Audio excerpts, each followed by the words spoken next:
Hi, thank you for watching. In this video, I'm going to talk about how we lost the power of the dream world. And I'm going to explain what the actual power is of the dream world, at least on the surface level.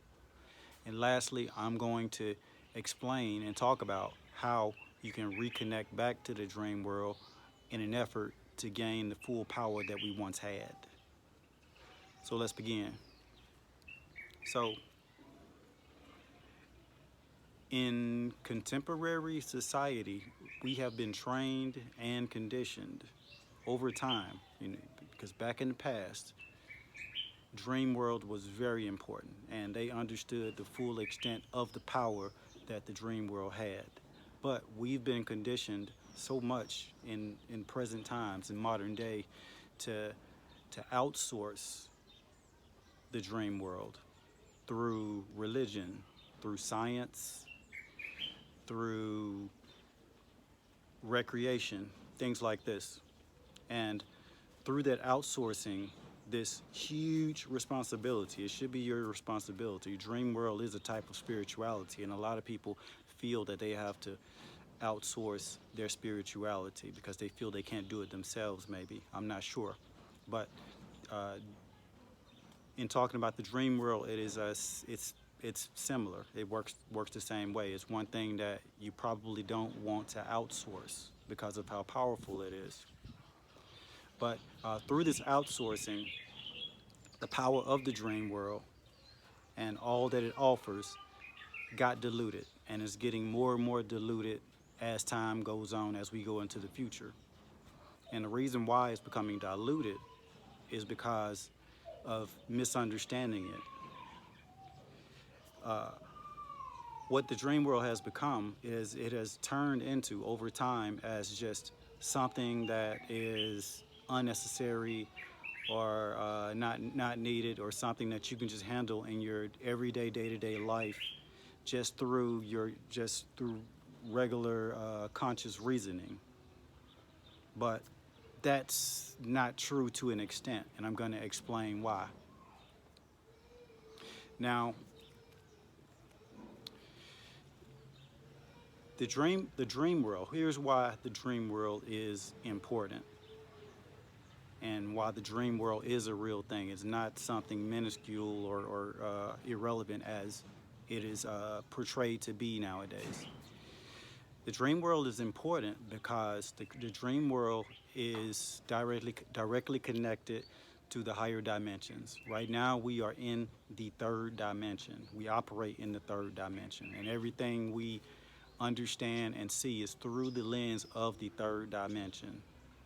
And looking from the inside out, it's through a lens, so to speak, called samsara. And samsara is looking on the outside from within with your inside point of view, which will be very, very flawed. You will never get any type of complete understanding looking at something outside of you that from the way you are inside, especially when the way you are inside is inferior. I'm not saying it is, but if it is, it's a big it's a big deal. So with understanding the dream world in that respect, the fourth and fifth dimension, I talked about it in the previous video about dreams. The fourth and fifth dimension are higher dimensions, and particularly the fifth dimension is an extremely empowering dimension. And you can get a lot of gifts from that dimension that can carry over tangibly in the 3D reality. Think about, I'll give you something to think about as examples. Think about or reference the many anecdotal stories that come from people who didn't have answers. They had big problems, big questions, but they did not have answers. And they went to sleep, and through a dream, they miraculously woke up and they had answers. And some of the answers changed the whole world for everyone, even to this day. And I'll leave some examples, some real world examples, famous examples of how this has happened in the 3D reality. So that gives you some reference into how powerful the dream world is and why you don't want to shield the dream world out of your 3D reality or just completely make them two separate things. Ideally, you want them connected. And I'm going to talk about making that connection and possibly en route to completely merge those worlds for you.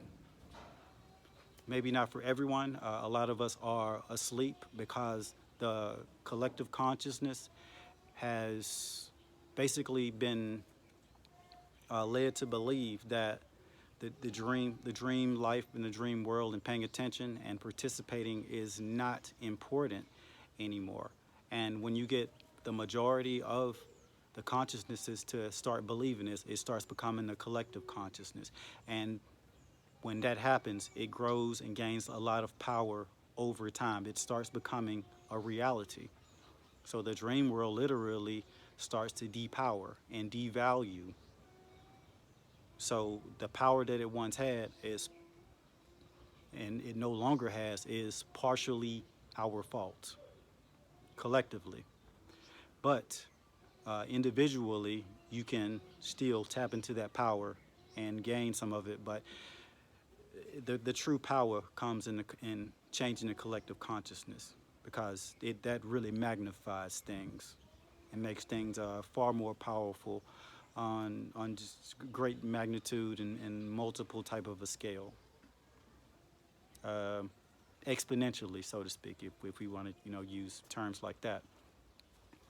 So with the dream world, uh, you wanna I'm gonna explain to you how to reconnect back to the dream world if you're not already connected, if you already have just dismissed your dreams. And a big part of the method that I'm going to explain to you is actually a very simple introductory method. And it's actually, it is portrayed a lot as like some pop culture or some type of a toy idea that people like to play with for entertainment. But it's a far greater deal than that, and that's not how I'm using it. So keep that in mind. I'm using this as a tool for awareness, exposure, deep exploration into yourself, and a greater understanding, and ultimately empowerment through that greater understanding. And as they say, with great power comes great responsibility. I'll talk about that at the end, and you understand the risks that are involved in accessing this type of reality. So the technique that I'm going to talk about that connects you to the dream world and magnifies its content so that, and ultimately magnifying its power. This technique is a lucid dreaming technique, but it's not for the purpose of lucid dreaming. It's for the purpose of awareness. Because once you're aware, once you're awake in your dream, then you can start changing things and interacting and rebuilding that world that you've likely lost. That's why you're here, I'm guessing. So the whole premise behind this technique in the way that I'm presenting it is that I want you to deprogram yourself. I'm showing you how to deprogram yourself from a program that you were probably born with. Because, and the reason why this programming or the deprogramming is so important, because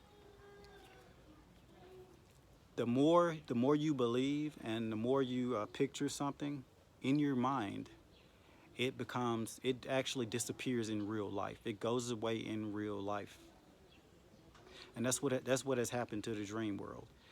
And it's always it's always cool to try to throw a conspiracy twist on things, but if we were to do that, maybe that's what they want. Whoever they are, they want us to be depowered by outsourcing that power, and through outsourcing that power, they can run with the narrative and weaken your ability to access what you ultimately have, what is ultimately your birthright. You were born to have this power. And the power is huge, it's tremendous. So let's start with the technique. To do this technique, this lucid dreaming technique, it's a way to be, the whole idea is to build awareness. And you build awareness, one very basic way to build awareness is to constantly do reality checks during your waking 3D experience. And a way to do reality checks, a basic way, is to consistently and often ask yourself, am I dreaming? Is this a dream? And you can answer the question. It'd be great you answer that question. So consistently do this. Ask yourself. Do reality checks. Check your 3D reality. And the reason why we're checking the 3D reality is because we are seeding the dream. Because whatever you do in your 3D reality, it absorbs into your subconscious. And whatever's in your subconscious, it seeds your relative mind, and the relative mind is the initial phase of the dream world, and it has a huge amount of psychic content. I talked about this in the previous video. That's the previous video to this one for dreams. So it's very important that you plant those seeds in the 3D. And that's one way you can do it. Another way you can do it, because there's many ways to do it. I'm giving you some basic things to remember.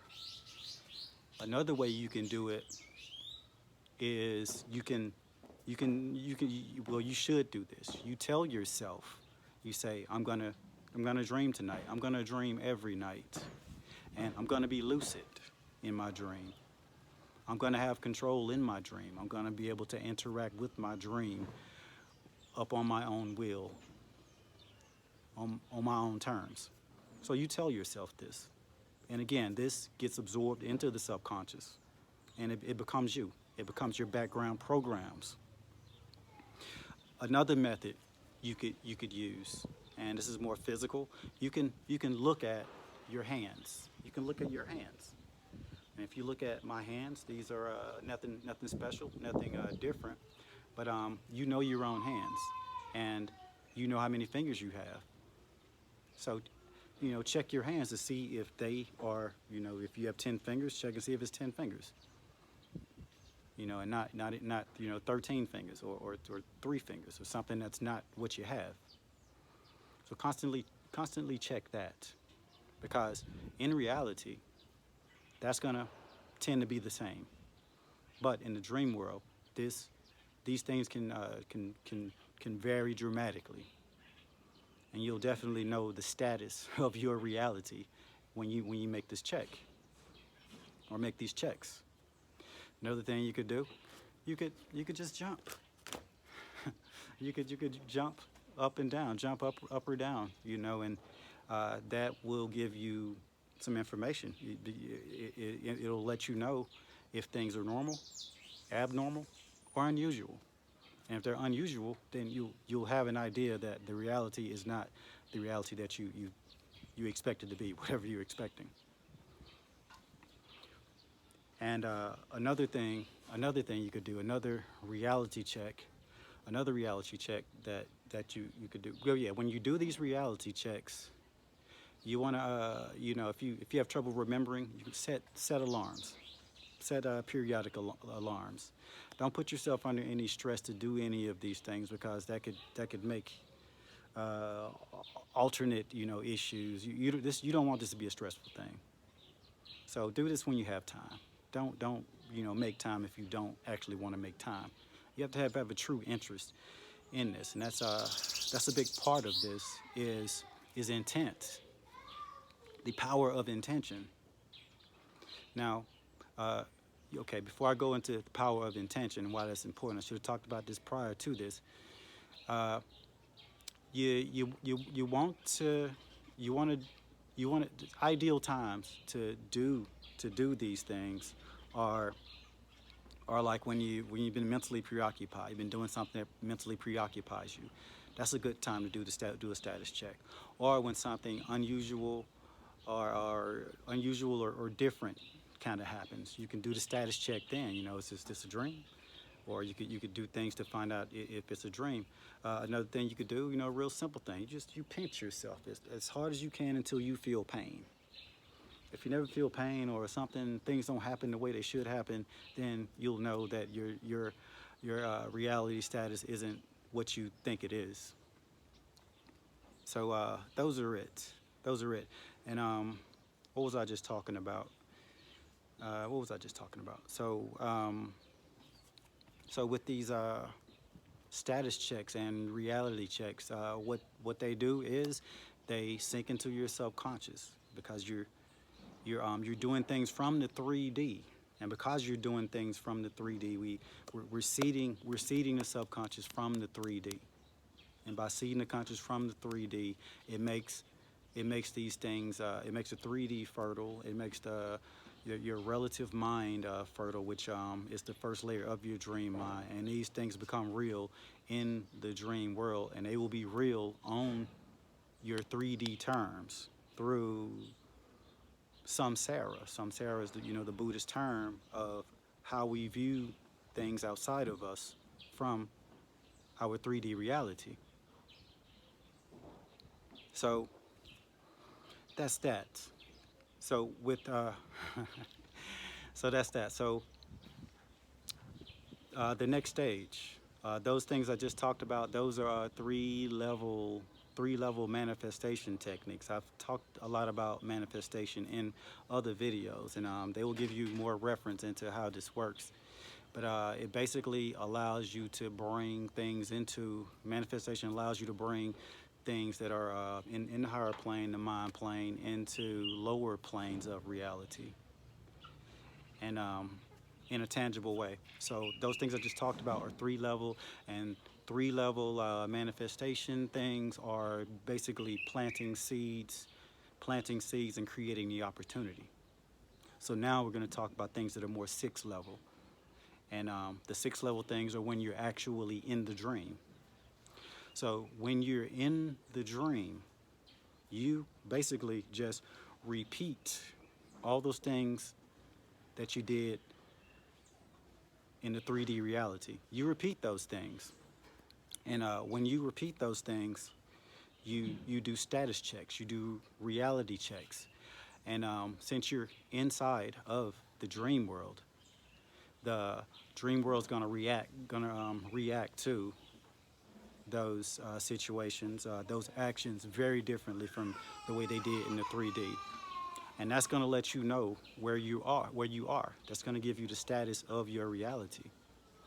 And once you get the status of your reality, and that is a reality for you, then now you are aware and conscious that you are in the dream world. So you have activated a portal from the 3D reality to the dream world reality. And now that you've activated the portal, the portal is going to, at this point, be quite small. It's not going to be that powerful because you've just, did something new. So it'll be up to you to increase the size of this portal, or increase the level of reality that this portal will manifest itself as. And this is only the beginning. The more effort you put into it, the more you merge these realities, the more you can get out of whatever it is you're trying to do. And it's up to you to make that decision. So now you're inside of the dream world. And since you're inside of the dream world, you have the ability to expand it and make it bigger and reap the benefits of it. And with that said, you're going to be exposed to a whole huge different world. Imagine going into outer space for the first time and you have no idea what's out there, and it's a whole new world, and there's so many opportunities open up to you, and there's equally or a much more amount of danger. So with that said, let's talk about the risks of, of utilizing these methods, and this is very important. Now, if you have any type of emotional, psychiatric, mental issues that you haven't managed or gotten under control, you may want to think twice about doing any of this. It is very important. My previous dream video, it explains why. And in that video, I talked about the relative mind and how the relative mind can create some really scary situations that could be mentally fatal, and mentally fatal can, things you want to check that video out to understand what you're doing. But my suggestion to you is if you get that stuff under control first before you toy with any of this or participate with any of this. Another thing, if you don't have your spiritual life under control, it's kind of the same premise. For example, you have like some tremendous guilt, some tremendous fears. You haven't forgiven yourself about things. You haven't come to peace with things, and you have a lot of really sensitive emotional triggers. You want to get those things under control first. You talk to whatever mentor or whomever you need to get those things under control, but they need to be gotten under control first before you utilize these techniques and go into these worlds and open up those different possibilities. So with all of that said, I think I missed something. I forgot what I was gonna come back to it, but I didn't come back to it. But I guess I'll come back to it at another time. But that's my video, and I hope you have a greater understanding of the dream world and how things kind of got out of hand, how the dream world shrank and pretty much went away into obscurity, and how because it went into its obscurity, we lost touch of it, and we lost the power of it, and it lost its own power because we stopped believing in it, we stopped acknowledging it. When you phase something out of your mind, it not only goes out of your mind, it actually loses its actual power in reality. So that's my video. I love and appreciate you. Thank you for watching. You all have a wonderful day. Next time. See you.